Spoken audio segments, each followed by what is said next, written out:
Hello, this is Louise Hay, and I would like to discuss a few ideas with you. For people who are concerned with their health and would like to take an active part in assisting their own healing or in maintaining their health. It doesn't matter what your disease is. If you choose to work with these ideas, your health is sure to improve. I once heard a definition of health that made a lot of sense to me. Good health, it said, is having no fatigue, having a good appetite, going to sleep and awakening easily, having a good memory, having good humor, and having precision in thought and action, not being klutzy, being honest, humble, grateful, and loving. How healthy are you? I do not heal anyone. The work I do is to help people understand how their own mental patterns are constantly creating their own life experiences. All of them. The good experiences and the so-called bad experiences. And also how these same mental patterns are contributing to the ease and dis-ease in their bodies. We do not want to be ill, and yet we need every disease we have. It is the body's way of telling us that we have a false idea in consciousness. Our body is telling us we are on the wrong track and need to change the way we think. Every illness is a lesson for us to learn. Please do not just complain, I want to get rid of this condition. It will not create the healing you want, nor will you learn the lesson you need to learn. This is not a time for condemnation or for creating more guilt. We are just looking at what needs to be released. This is a time for healing, for making our lives and our bodies whole. I know you have within you all that you need to accomplish this. Once we begin to understand this process, we are able to take conscious control of the changes we wish to make in our lives. This is a very exciting process and becomes one of the most important adventures in our lives. I believe there is a center of wisdom within each one of us, and when we are ready to make positive changes in our lives, we attract whatever we need to help us. Something inside of you has shifted, and the healing process has already begun. You might even say that to yourself now. I have already begun the healing process. The body, like everything else in life, is a mirror of our inner thoughts and beliefs. The body is always talking to us if we will only take the time to listen. Every cell responds to every single thought you think and every word you speak. Continuous modes of thinking and speaking produce body behaviors and postures and eases or dis-eases. The person who has a permanently scowling face did not produce that by having joyous, loving thoughts. Older people's faces and bodies show so clearly a lifetime of inner dialogue. How will you look when you are elderly? You see, it is my belief that it is our birthright to be totally healthy and totally fulfilled in every area of our lives. I want to help you claim this birthright now. Some of the things I will suggest to you may sound very simplistic. However, these ideas have been tried many times with great success. They really do work. please use these suggestions in addition to the work you may be doing with a doctor or other health professional. It will be helpful to both of you. Take a nice deep breath, and if possible, allow yourself to be in a comfortable position. Just let these ideas wash over you. Only those ideas that are right for you will be accepted by you. It doesn't matter whether you understand them all or not, or if they make sense to you right now. Your subconscious mind will hear and record whatever you need. I believe that all illness is self-created. Not that we say, I want to have this illness, but we create a mental atmosphere where this dis-ease can grow and flourish. Our internal mental dialogue reacts in every cell in the body. I heard a physician say recently, if the surgeon operates on a patient without doing something to help them change the cause of the disease, then all the doctor is doing is prolonging the life of the patient until the patient can create another dis-ease. You see, we need to do more than just treat the symptom. We need to eliminate the cause of the dis-ease. And for that, we need to go within ourselves where the process of illness began. It is my belief that we are each responsible for every experience in our lives, the best and the worst. We all create our experiences by the thoughts we think and the words we speak. The universe totally supports our internal dialogue. Our subconscious mind accepts as truth whatever we choose to believe. You can say it either way. They both mean that what I believe about myself and about life becomes true for me. What you choose to think about yourself and about life becomes true for you. And we have unlimited choices about what we can think.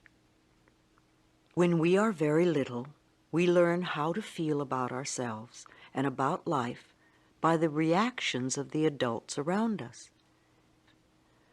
Now, if you lived with frightened people or with people who were very unhappy, then you learned a lot of negative things about yourself and about life. You may still believe them. However, this is not to blame our parents, for we are all victims of victims, and they could not possibly have taught us anything they did not know. If your mother did not know how to love herself, or your father did not know how to be gentle and kind, then it would be impossible for them to teach you to love yourself or to be gentle and kind. Your parents were doing the best they could with what they had been taught as children. I also believe that we choose our parents. Each one of us decides to incarnate upon this planet at particular points in time and space.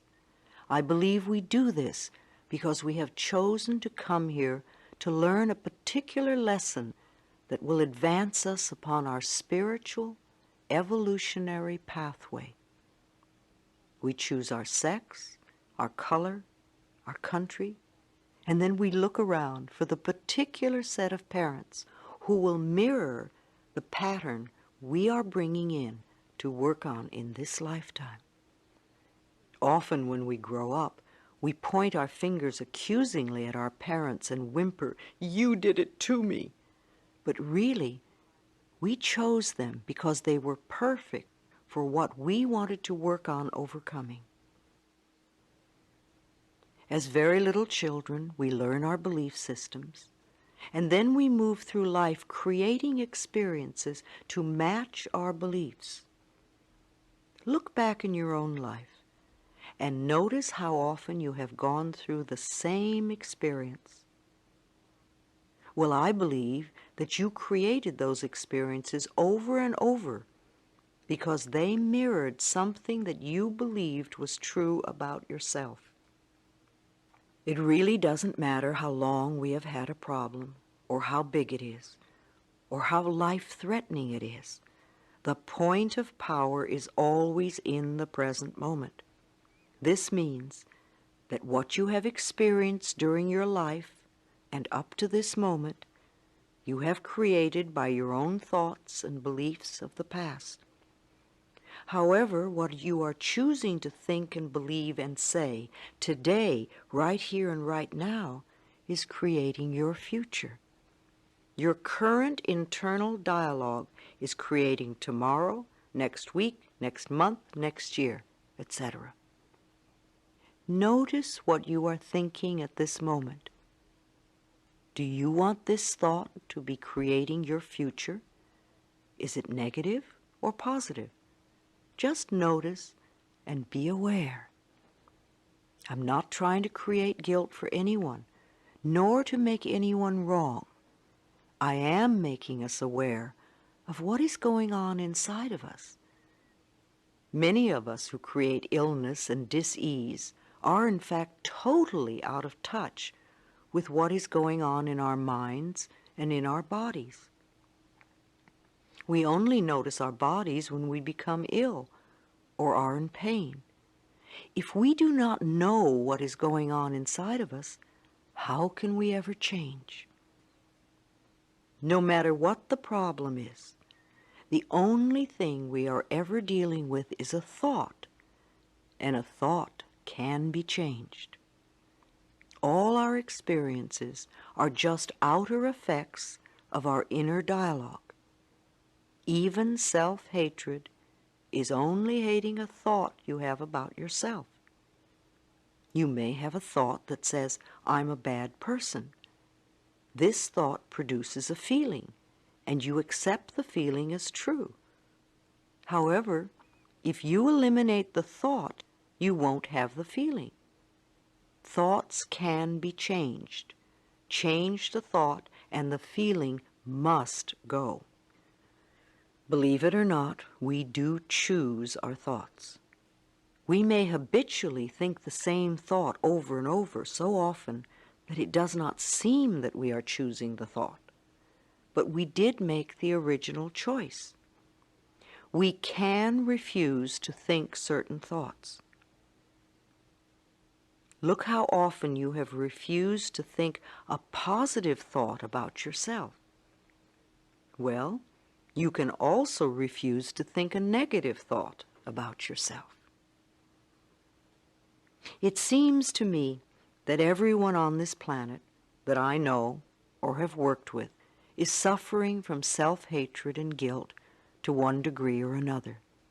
The more self-hatred and guilt we have, the less our life works. We find we have an inability to speak up for ourselves, and we're always trying to please others.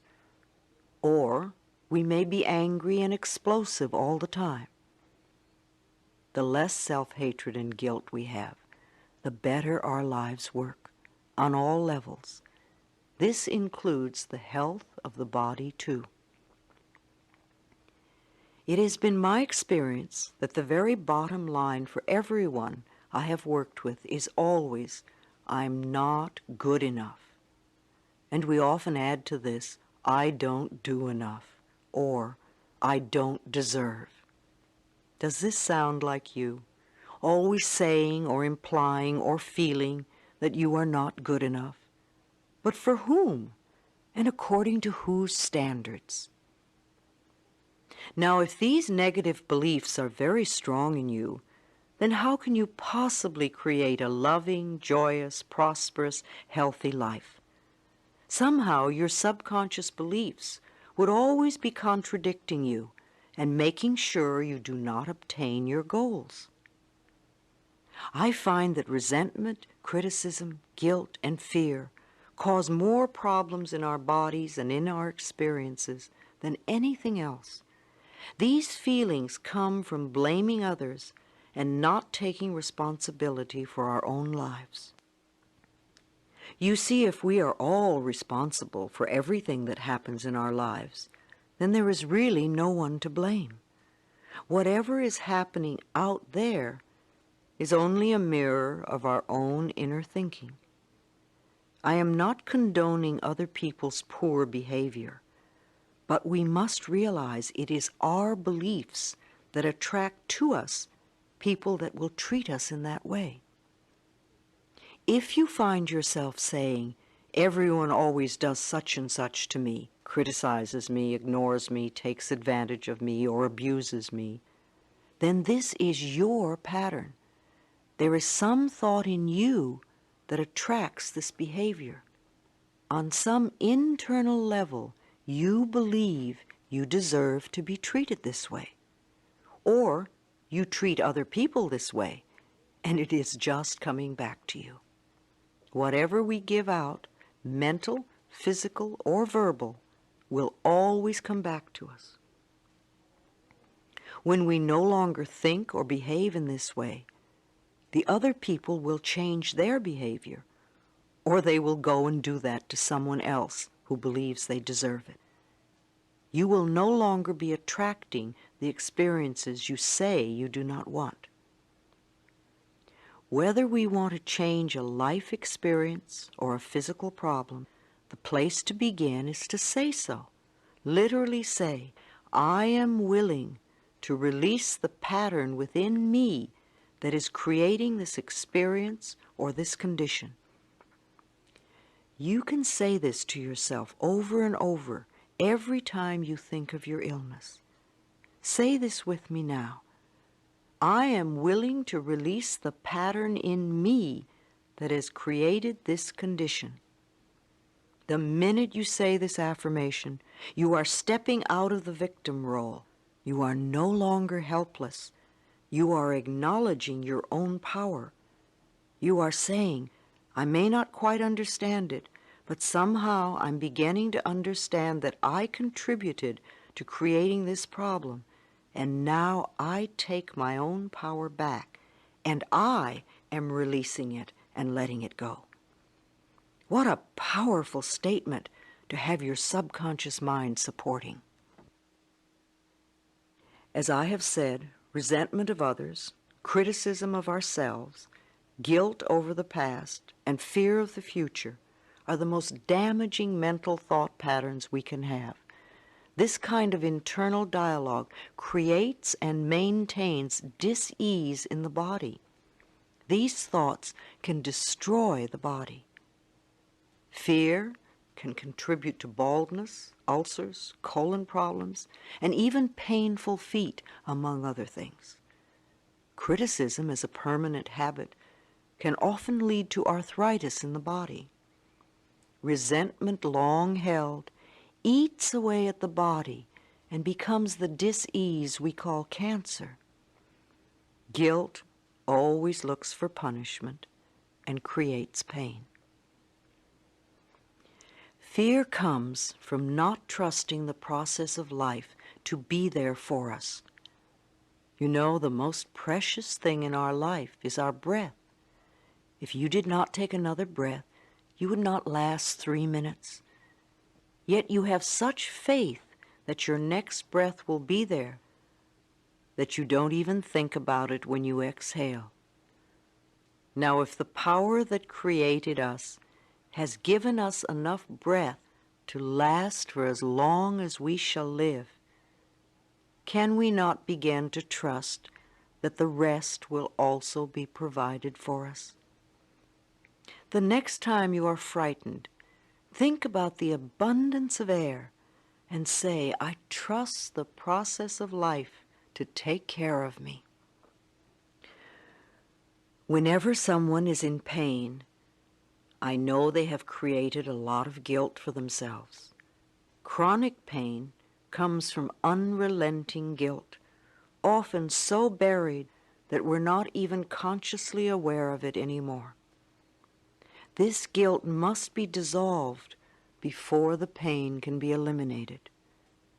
Guilt is a totally useless emotion.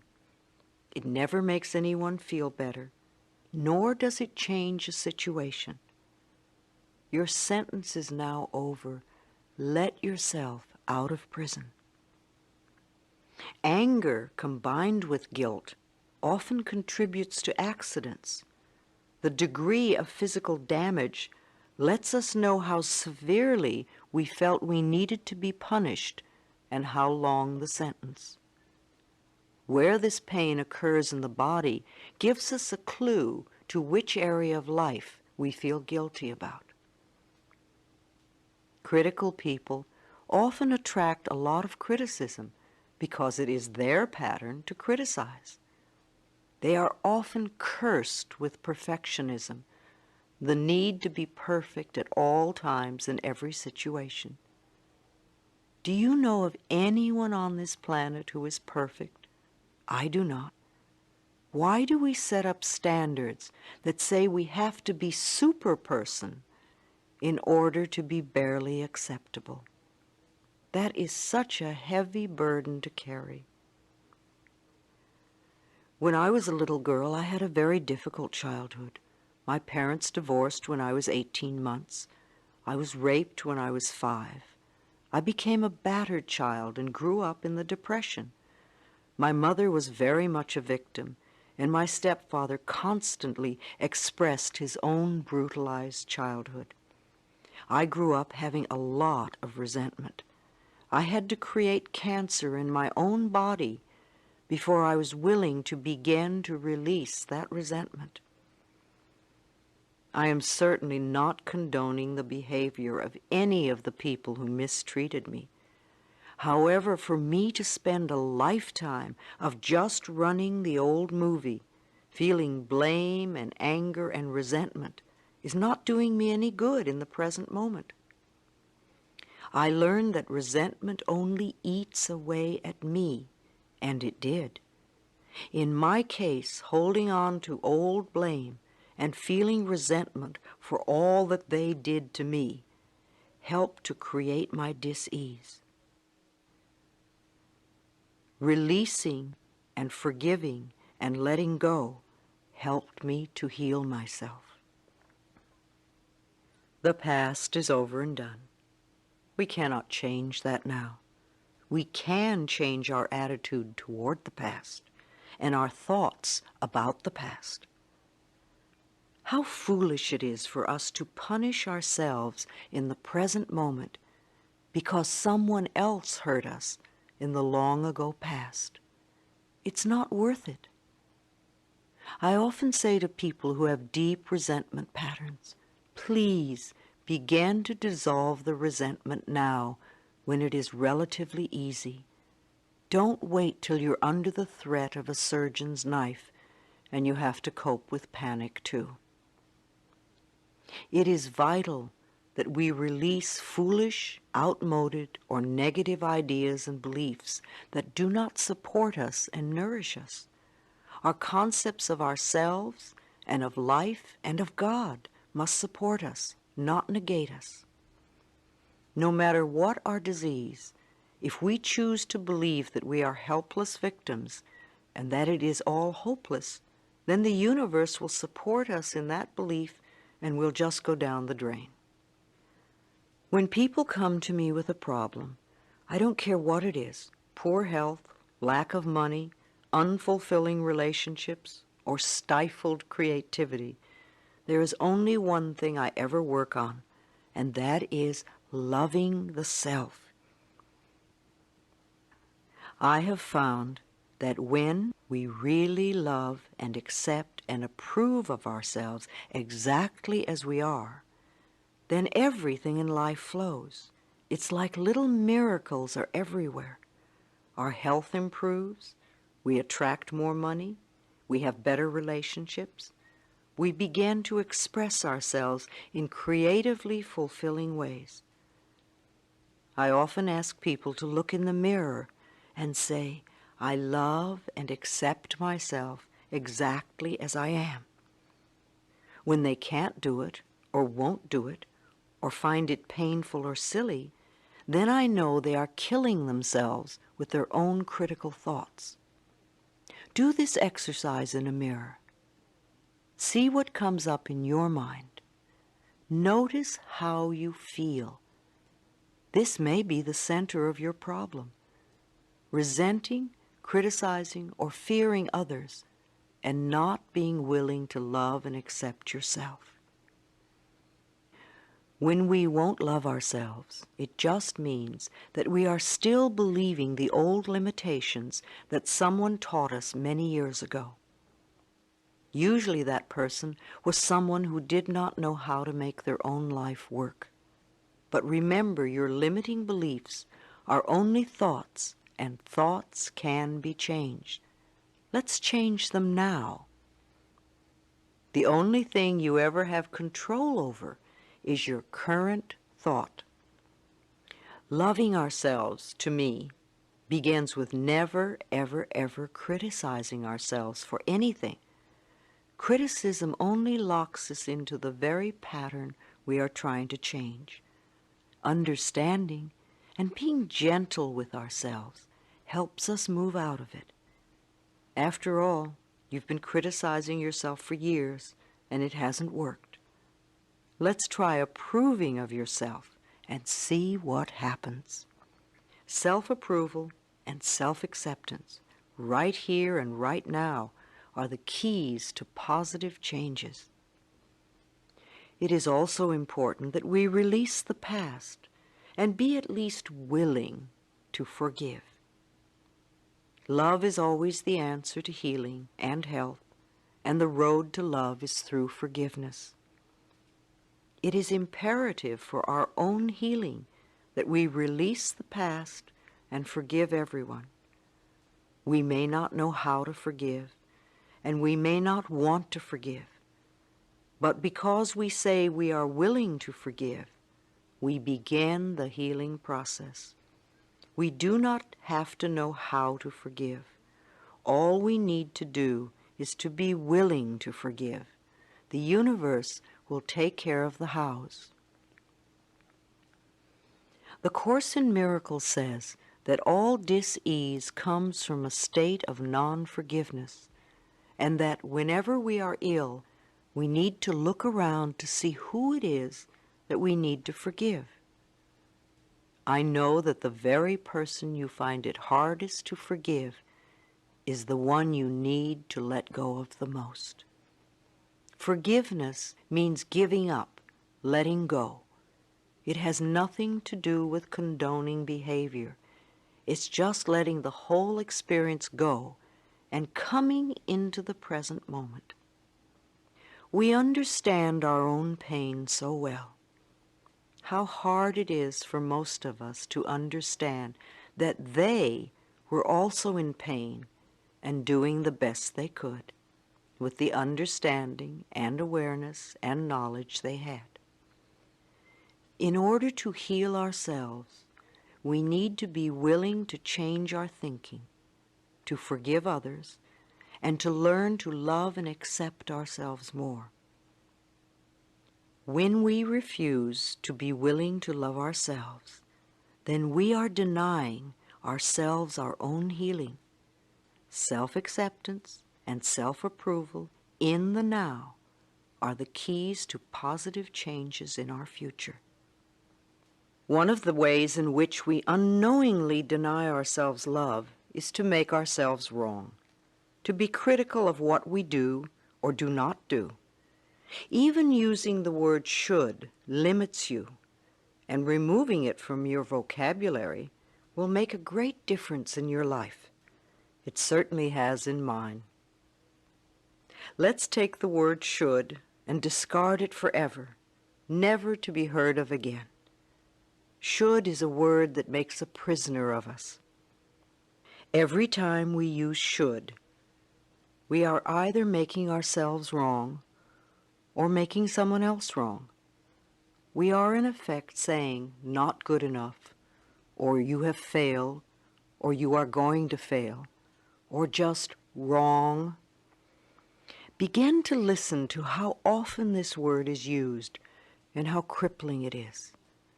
Let your understanding and awareness grow and make you free. Replace the word should with the word could. Could lets you know that you have choice, and choice is freedom. We need to be aware that everything we do in life is done by choice. There's really nothing that we have to do. There are things that it might be best for us to do. However, we always have choice. So now every time you hear yourself using the word should, let a red light go off in your mind. Then gently allow yourself to release it and let it go. Please don't use eliminating should as another excuse to get angry at yourself. All we want is understanding and awareness. Then things will drop away by themselves. You might notice, oh dear, it's 27 times today that I've said should. No wonder I'm such a rigid person. Now that would be understanding and awareness and the road to freedom. One of the worst things we can do is to get angry at ourselves. Anger only locks us more rigidly into our patterns. Sometimes we think we have to be angry at ourselves in order to change. You may have been angry at yourself and scolding yourself for years, and you still haven't changed. That is not the way to do it. Think of what happens when we yell and scream at a tiny child. All the joy goes out of their life, and if we yell and scream at them long enough, they literally shrivel and sit in corners, or they tear up the room. The same things happen to the little child within us when we get angry at ourselves. We lose our joy, we lose our creativity, we lose our spontaneity, we lose our freedom and our health. We don't need any more anger. We need more self-acceptance and more self-love. When we can accept ourselves right now, as we are right now, without any criticism or judgment, then we are truly loving ourselves, and the negative patterns must dissolve. If we wait until we have the new job before we love ourselves, or if we wait until we lose weight before we love ourselves, or if we wait until someone else loves us before we love ourselves, then we are denying our existence right now. If we wait until we become perfect before we love ourselves, we waste our lives. We are already the perfect outer expression of our inner understanding, and we will change. But the changes we make when we love and accept ourselves are always positive, always. So let's release the anger and all those negative beliefs about ourselves and about life, and begin the process of accepting and approving who and what we are in the here and now. We are always unfolding in the best way we can. The knowledge and understanding that you are already incorporating from this tape will help you to change your life and dissolve the negative patterns. No negative condition can remain in our lives when we truly love and accept ourselves. Love is the healing power. Love dissolves anger. Love gets rid of guilt. Love fades away fear. Love for ourselves is the power that heals us. On a physical level, I would suggest that in addition to whatever program your doctor may have created for you, you also seek the services of a good nutritionist. You could go to the health food store and seek advice, or go to the library and read a book on nutrition, or talk to a friend who understands the importance of good food in your diet and how it can help rebuild your body. There are many things you can do to assist in your own healing. Body, mind, and spirit must be balanced. It sounds more overwhelming than it is. Just begin where you are, doing what you can. It's like cleaning a house. It doesn't matter in what room you begin. If you keep going, eventually the whole house becomes clean. Let me repeat, I believe it is our birthright to be totally healthy and totally fulfilled in every area of our lives. Let us claim and accept that birthright right now. We are going to experience a deep relaxation with a guided meditation to help you create new thought patterns that you can use to dissolve disease in your body and to build perfect, vibrant health. Express the growing love you have for yourself by lovingly taking care of the miracle you call your body.